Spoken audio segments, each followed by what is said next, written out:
Okay. So today is actually parents course number 77. So I'm gonna go through the this topic one more time. Maybe I have been saying it. Overview.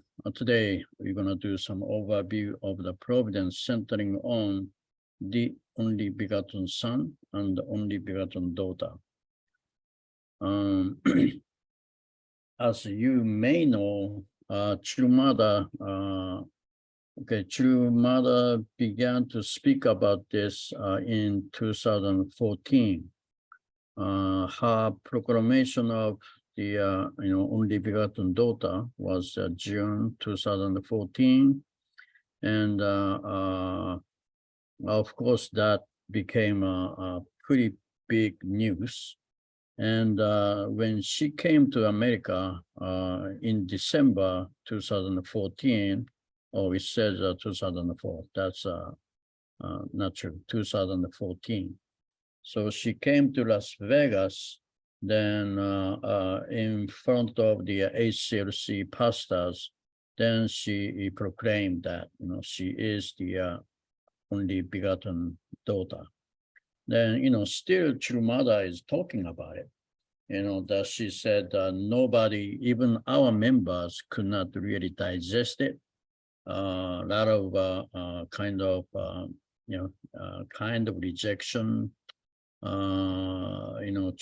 True Mother,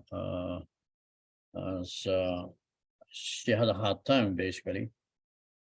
But she said when she came to America and she proclaimed that in front of the HCLC pastors, then they were actually so inspired.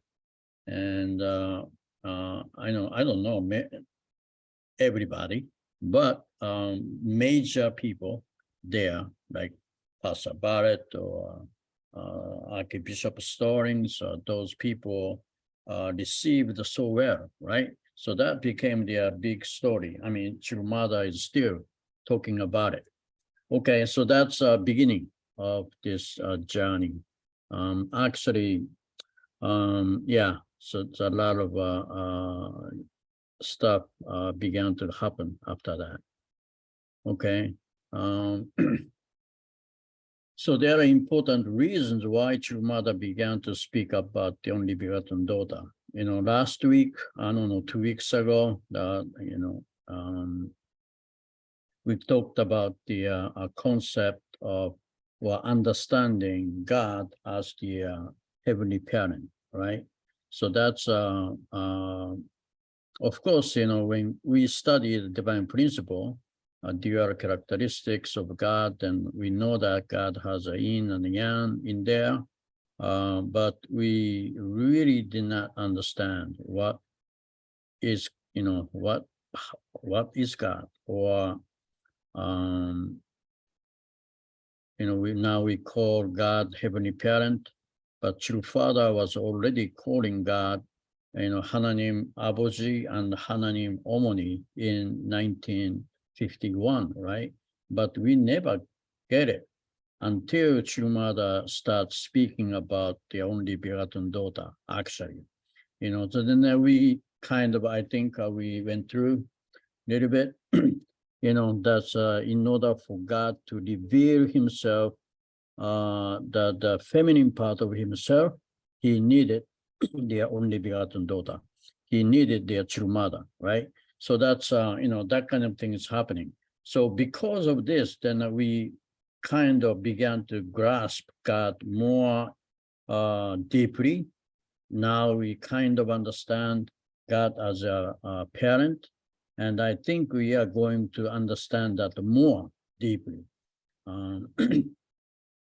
Probably we still need some process, right? So then not only this, so many things, that because of True Mother's proclamation or True Mother's explanation centering on this only begotten daughter concept, that we kind of understand the divine principle more deeply and understand God more deeply, right? So I mean, there are very important reasons here. Okay, so today we are going to go through a little bit about this one. So that we struggle when Chirumada said that she is their only begotten daughter. Then here is some kind of reason, historical reason, right? This is a study of the Dr. Kim, who is usually talked about the only begotten daughter or this kind of content in front of the world leaders in Korea. Okay, so this is from his study. True Father used the word only begotten son for the first time on April 6, 1956, in his speech.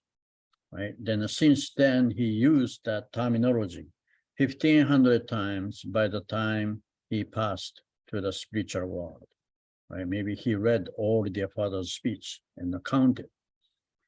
That regarding the word only begotten daughter, True Father used the terminology on October 11th, 1959 for the first time.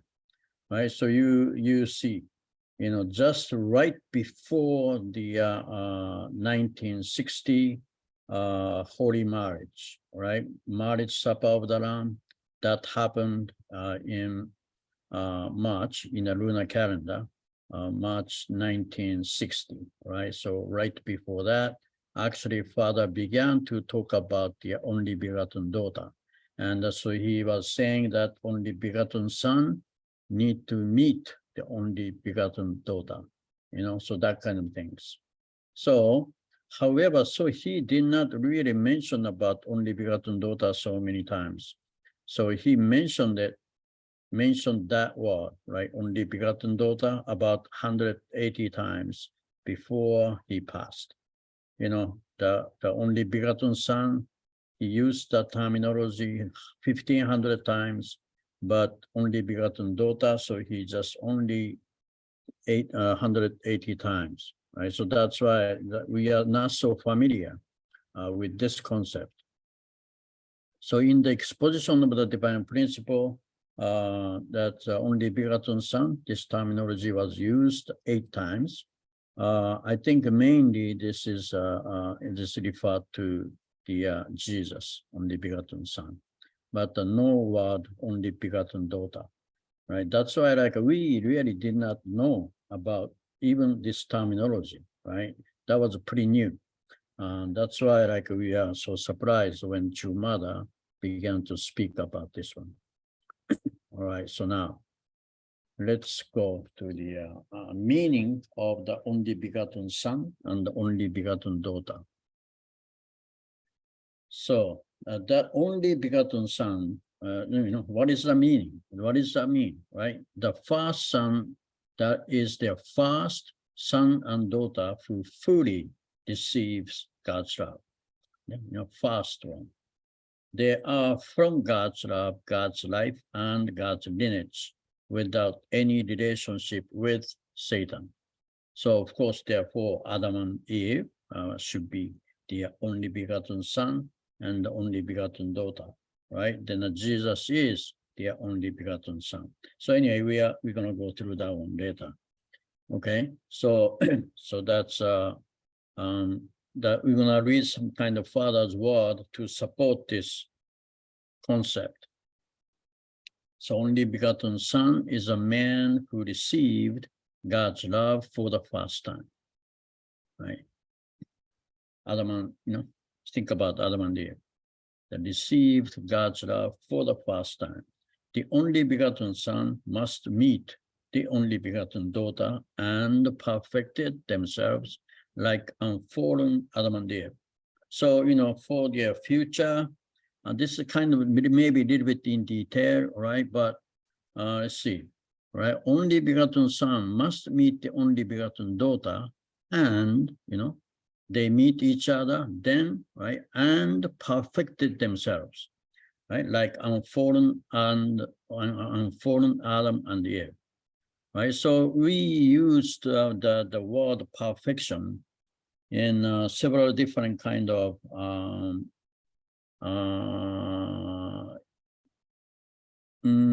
occasion or meaning. So when we, I mean, I don't, maybe a little bit too in detail, but actually this is pretty important in the later, when we think about more things. Okay, so we have the individual perfection in the divine principle, right? Then that should be done before their marriage, right? Then still, the natural father is saying, after the marriage, then the man, only begotten son, and the only begotten daughter, they will be perfected, after the marriage, right? That happened based on the individual perfection. Still, another level of perfection here. But that's the explaining the situation or truth is not so easy. But we need to kind of understand this one. That when we think about the first blessing, that is individual perfection. That is when we become one with God in heart, then you are ready for marriage, right? But then you get married. Then father said, the man cannot be the perfect man without having wife, and the woman cannot be a perfect woman without having the husband. In that sense, then another level of perfection. I don't know a different level, but that's another perfection, right? We say, when you are mature enough to get married, then we call that individual perfection. But actually, man can be perfected as a man when you get married. So that's kind of important thing. So Father actually very much emphasized that. So anyway, the reason why I'm saying this is this relating to the later content. So what is the only begotten son? So he is a son who receives God's first love. God's first love. That's Father created this kind of word. Only begotten son is our eldest son who can receive God's first love. Only begotten daughter is our eldest daughter who can receive God's first love. Yeah, so that's our only begotten son and only begotten daughter.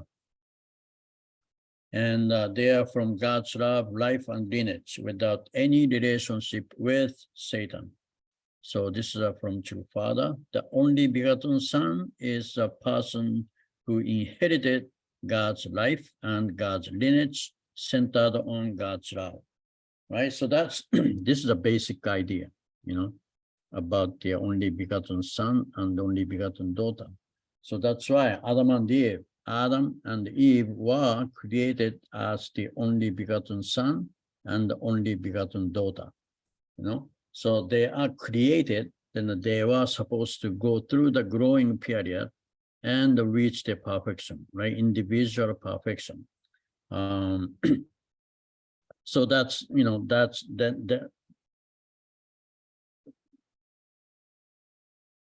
Okay, so Father said like this, in the Garden of Eden, Adam was God's only begotten son, and Eve was God's only begotten daughter.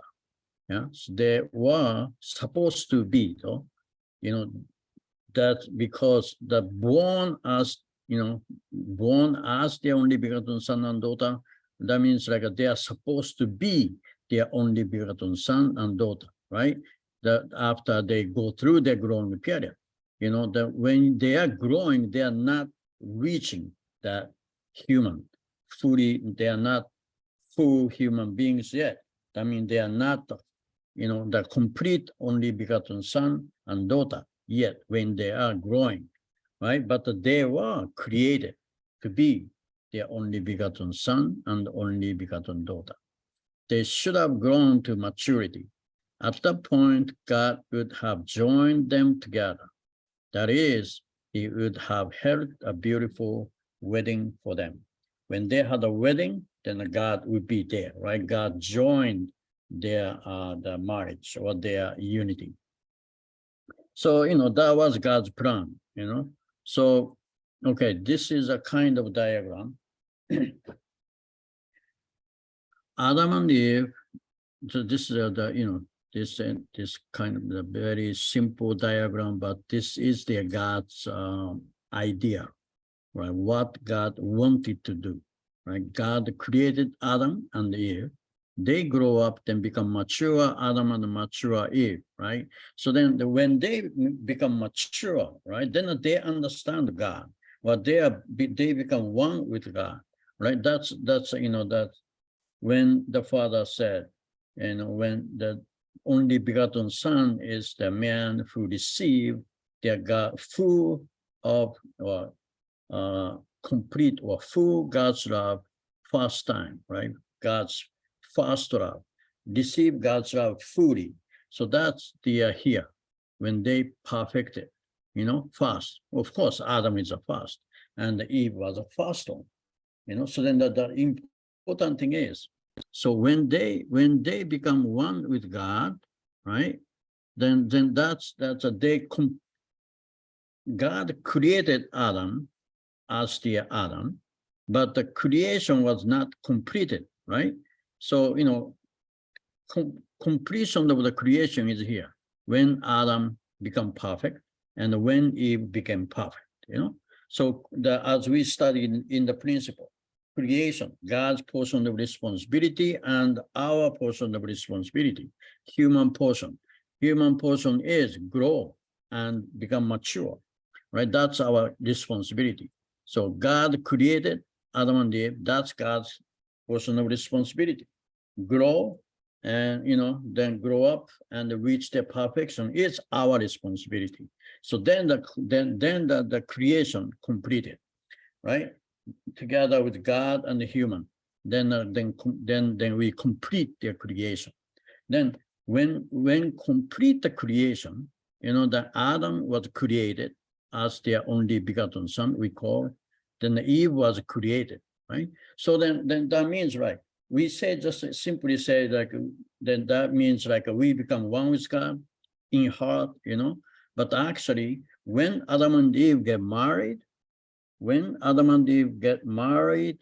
when they consummated their marriage, when they had the first wife and husband relationship, then the Father said that moment is the moment that when God comes down and become one with Adam and Eve, right? That is the moment Adam and Eve enter into their God's direct dominion. Yeah, God's direct dominion. So, that's second blessing is we can realize the second blessing in the direct dominion. I mean that's when Adam and Eve get married, they are perfected. Adam and Eve get married. In that case, at the time, God is in Adam and Eve is in Adam, right? So then Adam and Eve that have their marriage relationship, then God is right there, means God is experiencing the wife and husband's love, which he never experienced, right? God never experienced that until Adam fully perfected Adam and the fully perfected Eve became husband and wife. Then when they have a relationship, then God is experiencing that the wife and husband or man and woman's relationship, So without Adam and Eve, then God can never experience that. That's right. So that's that. When we think about the Jesus, and when we think about two parents, right? This part is also very important, don't you think? How important for Jesus to have his spouse. So without having a spouse, then Father said man can be a perfected man without wife. So Jesus didn't make it. Then without having the wife and becoming a wife and husband, God can never experience that conjugal love, even though he may have it in concept in him, but right? God has a yang and yin inside him, but it's just, that's a one in God. So only through Adam and Eve's union, then God can experience that kind of love. So that is, that's Father kind of emphasized so many times. That is the purpose of the creation. God wanted to experience that conjugal love through Adam and Eve. I mean, God is not watching it. God is not like looking at Adam and Eve enjoying having a sexual relationship. No, right? God is experiencing that joy and love together with Adam and Eve. So that is their God's original idea, So that's Adam and Eve can become their good, amazing husband and wife. Then so they can give birth to their child. Of course, Adam and Eve is the one with God, and the God is the invisible parents. Then Adam and Eve is the visible parents, and then of course Adam and Eve become one. Then the new life will be given by God, which is God's new life, which is a God's child, going through the Adam and Eve's physical body. Then a new life is born. So all of those things are happening, that the man and God together, working together, right? It's, God is not creating the family. We can create the family. We physical men, we can create the family with God. God is within us. Then we can create the family, right? That's happening in this God's direct dominion. So that is that's God's plan. Then right, of course, like the Adam and Eve didn't make it, but the reason why I'm talking about this is what is the mission, or what is the mission of true parents? True parents came as a new Adam and a new Eve, right? So that's what they are supposed to do. Those, like when we think about it, the concept of only begotten daughter, that to me, that makes perfect sense. What kind of Eve is needed, right? That's the new Adam, right? God's son, and the new Eve as their God's true daughter. Those two is representing God fully, right? Representing God fully, completely representing God. And when those two become one, then that is God, physical, visible God, right? Then together, man and God become one, man and human beings and love, become one with love, centering on love. So that is the, true Father. When you read the family pledge, we say that, right? I don't know how to say in English. But God, human, and united, centering on love.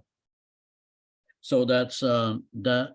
When we think about it, then how important both Adam and Eve, how important that is, right? Okay, so why I'm saying this, honestly speaking, I don't think we never ever understand how important Eve was from the God's original idea, So that's the Eve should be the true 100% true representative of God. And then when those like a pure Adam and Eve, only begotten son, only begotten daughter, become one, then God be with them, and together with God and man together, then create the family, right? Of course, creating children and then create the family. That is all happened in direct dominion. And that means direct dominion means God is always there. And then when Adam and Eve is raising children up, then God is doing it together with Adam and Eve, with God's love, God's wisdom, so that can happen, right? That is the original idea. So that's why that after Adam and Eve, that the Adam and Eve's child is different from Adam and Eve, right? Because Adam and Eve's children are children of Adam and Eve. Of course, God is there, you know. That's Adam and Eve. That Adam and Eve is like a direct child from God, you know. So then of course Adam and Eve's children are so too. But Adam and Eve's children are born from the Adam and Eve, you know, then the lineage goes down, right? So that's how amazing or special people Adam and Eve are, right? That's a only begotten son and only begotten daughter. I don't know if you are, but I used to think, that's true mother, even though we say true mother, but mother is just picked up because she's special in the foreign lineage. And, I think many of us basically thought, the true mother is one of us, one of the women who were born in the Satan's lineage, right? Then could be restored by the true father, and that's how they form the parental figure, So that is like a restoration or something, However, when true mother declared that she is their only begotten daughter, then I think we began to realize that God's original idea, when He created Adam and Eve, that kind of things has to happen, right? Because Adam and Eve could not make it. That's why true parents, that's their job. That is their mission as the true Adam and as a true Eve, right? The fully, completely, the God's child, God's son and God's daughter. So then they realize this one is, first blessing, second blessing, and the third blessing. Then, of course, third blessing, that's happened in the God's direct dominion too. Of course, God cannot dominate all things directly, but the God does that through Adam and Eve, through the human being, right? That's the third blessing. Those things are happening, second and third. This kind of ideal world, this is the ideal world, right? Ideal world is established in the God's direct dominion, or, can I say, that happened when we become one with God, then together with God, then we realize the God's idea. That is the original plan. So true parents' first mission is that restore the Adam and Eve's failure, then do this, complete this one, complete this, as a new Adam and a new Eve. Yeah. So that's hold on. That's why I think I don't know you, but my understanding about this became very clear because true mother proclaimed that she is only begotten daughter. Then I had to change my understanding about the principle or about the God's idea. Who was Adam and who is Eve? So all those things became so clear because of true mother. And I don't know why we are so slow, but anyway, now we began to understand the true identity of the Adam and Eve, I think, at least better than before. And, what is the mission of the true parents? So when we look at this one, when Adam and Eve reached their perfection, then they formed their family, and this is a third blessing here, right? So all those things are taken by Satan, not just Adam and Eve, right? Then they formed a family, not centering on God. So Satan took over the family. Satan took over their tribe, nation, and the entire world, entire history. Then Satan dominated. And then God lost their old things, even though he created the natures and the universe, cosmos, but all are taken by Satan. So then true parents' mission is, do the things that, Adam and Eve failed to do, then at the same time, so they have to pay indemnity to restore the entire world, right? So, like reaching the perfection is not the end, that's the beginning. So as the perfected Adam and Eve, right? So they had to go through the indemnity course to restore everything. Then the Father said, right, that's a horizontal 8 stages and the vertical 8 stages. So they had to go through step by step, every step, and every level, and every step, vertical step. So that's how the true parents course are, made up. That true parents course consists of that kind of journey. So without without understanding this, then maybe we never understand the true parents course. Why? That's what is the meaning of the 1960 holy wedding, marriage supper of the Lamb. Then why? So they did 2003, they did the second holy wedding, right? Maybe I explained, maybe several times already, but, then why that should happen? Then what was the 2013 one, So all of those things, right? In order to understand the meaning or significance of those historical events, then basically we need to start from this one. God's original idea, and true parents had to come to realize God's idea, as the new Adam and the new Eve, right? So anyway, so that was a point I wanted to make today.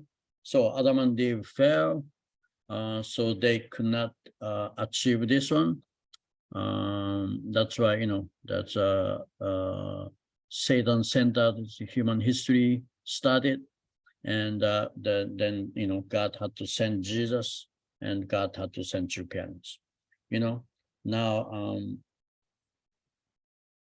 of course, when we study the true Father's word, then we know that, Jesus needed the bride, right? Jesus needed the bride.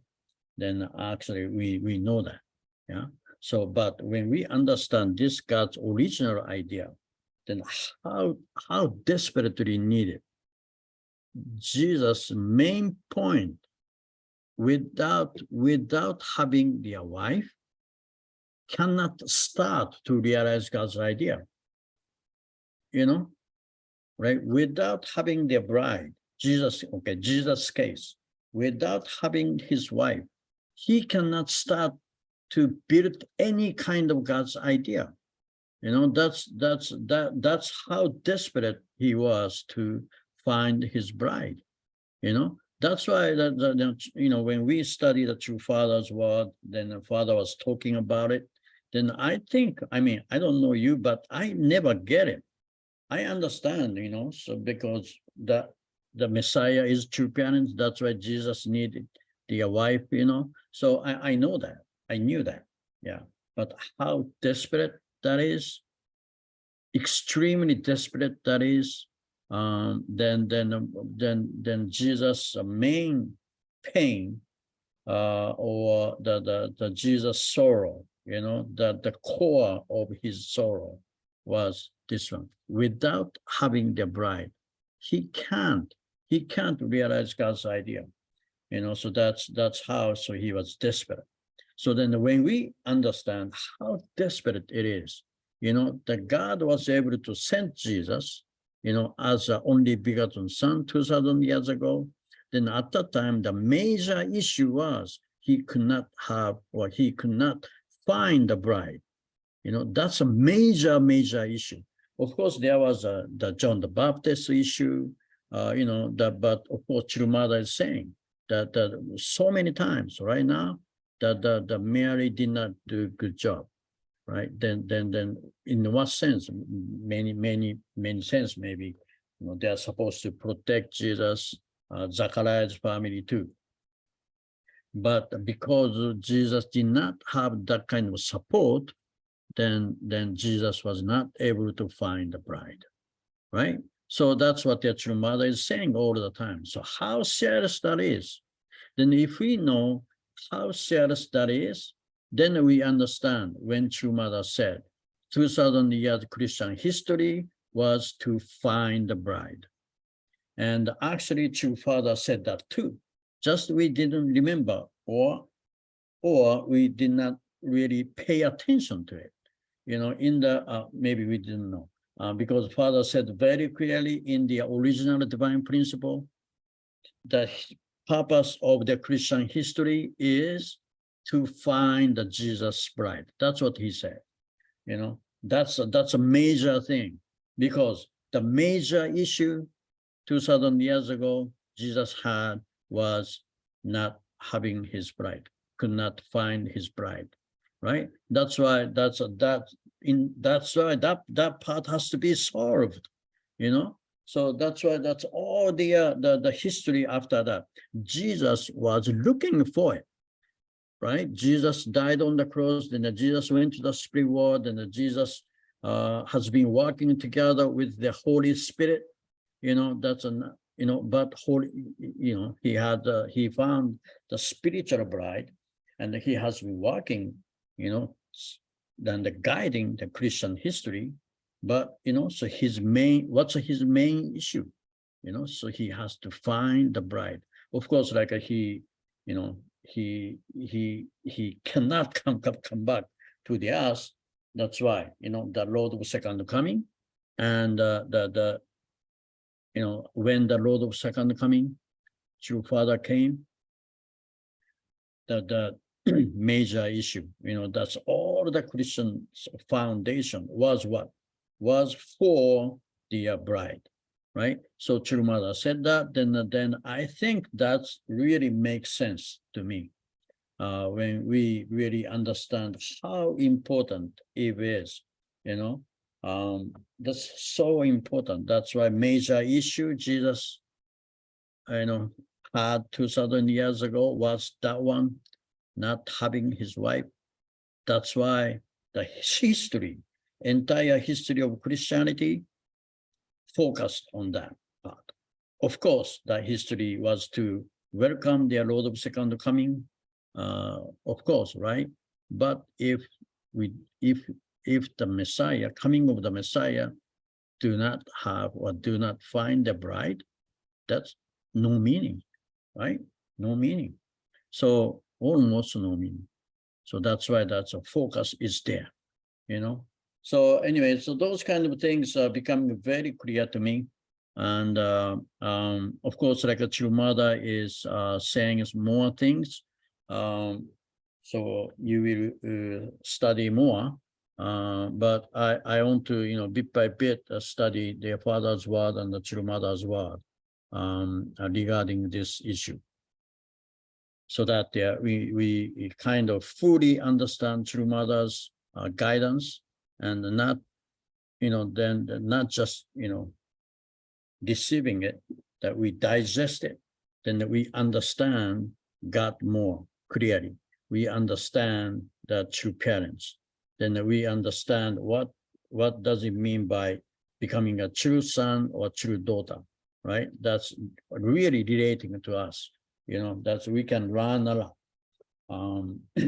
Because we need to learn more, because we need to understand more. That's why true mother is still speaking. That's why true mother is still trying to educate us, right? So I think that part is very important, So somehow, even we get old, I mean, some is young, but that some of us get old, but still like we have to need some kind of brain a little bit,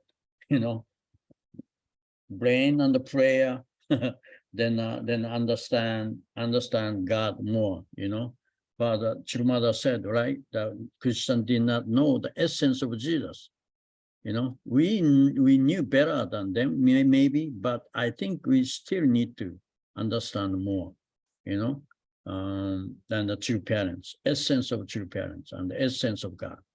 All right. So anyway, I'm gonna keep doing this next few times and try to understand more about the true parents and true mother and God.